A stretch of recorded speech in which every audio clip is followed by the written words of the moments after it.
Hello, my name's Tim. Welcome to Tim Burbage Reads, and today I'm going to be talking to you about a book review for A Tale of Two Cities by Charles Dickens. So this is a very famous classic, probably the most famous opening line in literature. It was the best of times, it was the worst of times, yada yada yada.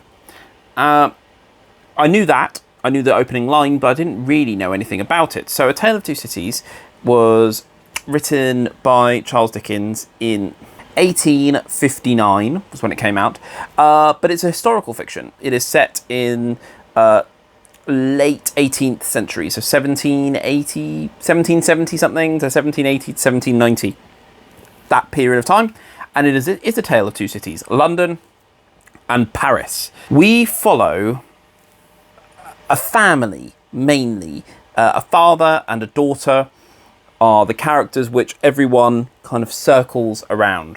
The Minettes, Dr. Minette and Lucy Minette. This is a story that can only be told in this time period because it is set around the French Reign of Terror, as it's called, when Madame Guillotine came into effect.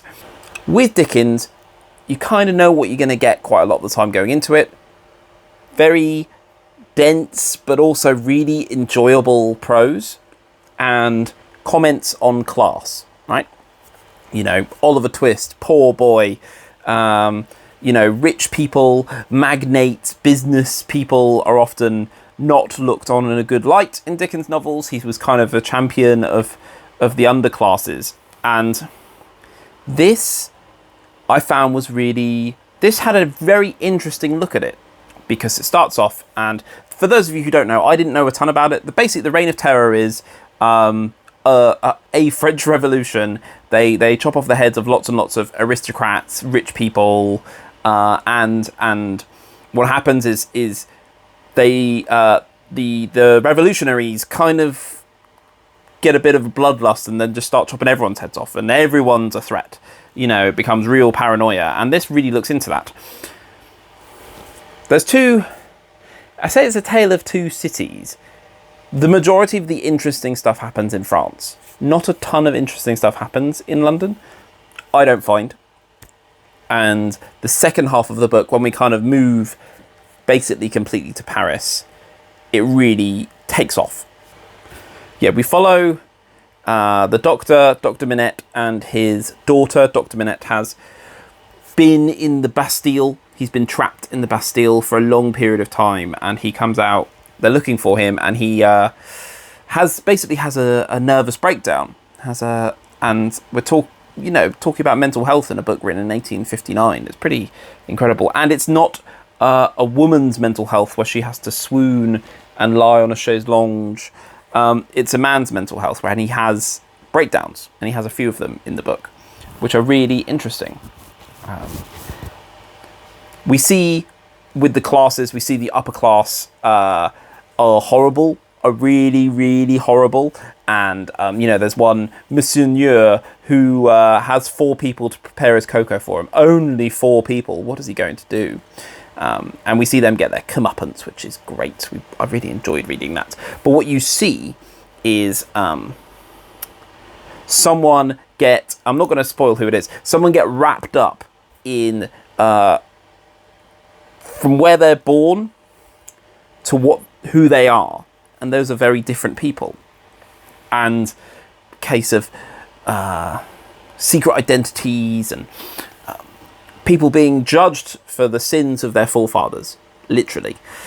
And how do we cope with that? How do people see past what their parents have done and what they've been brought up in, and what environment they've been raised, and that kind of thing, which I found really interesting. And what I really liked about it was towards the end of the book, you can see that the French revolutionaries, did just have bloodlust at that point, and they were accusing anybody and everybody of anything, of being an enemy of the Republic. I am not an enemy of the Republic. I will die for the Republic happily. And if your child is deemed an enemy of the Republic, you will be happy about it. Yeah, real the tides turned, and the revolutionaries, which you genuinely side with, you know, at the start, because the aristocrats are so bad, they then become the villains, and you see things turn. And that's where I found the second half more interesting, because you see that turn, and how it impacts the main group of characters. Yeah, I loved it. I thought it was great. The only thing that stopped it from being a 5-star for me was I did find the first part, especially in London, not... Well, I found the first part where we were mainly in London and going back to Paris. I was like, why are we going back to Paris and hanging out with these people? They don't really have any relevance in the plot. And then the second half, I was like, why are we going back to London? I don't really... You know what I mean? It was a bit up and down. And I wanted to know more about one particular side character who ends up playing a very big role. And that twist kind of came out of nowhere for me. I know it was set up at the very beginning, but I didn't quite see their journey. But what a twist at the end. I really liked that. So you got to read it. It's Dickens. Yes, it's very dense, but it's really funny and charming. Every sentence is beautifully written. It's not too long. You think it takes you a while to read because it is Dickens and it is so dense. And sometimes you kind of read passages and you go like, wait, I don't even know what's happening, because you're just letting the words flow over you. For the last, I want to say, third of this, I found an audiobook, and what's it called? Immersion read, where I was reading, I had it on my Kindle, I was reading on my Kindle and listening at the same time, because of the endurance factor. I can read, I could read like a few chapters of Dickens, and then I'm like, I'm tired, I need a break. While with the audiobook, it allowed me to kind of continue. Yeah, I really, really enjoyed it. So it's a 4 stars from me. And so far with Dickens, I've read Oliver Twist, Christmas Carol, and now A Tale of Two Cities. So let me know in the comments below what Dickens I should read next. Anyway, I'll see you in the next one. Now, get out of my house!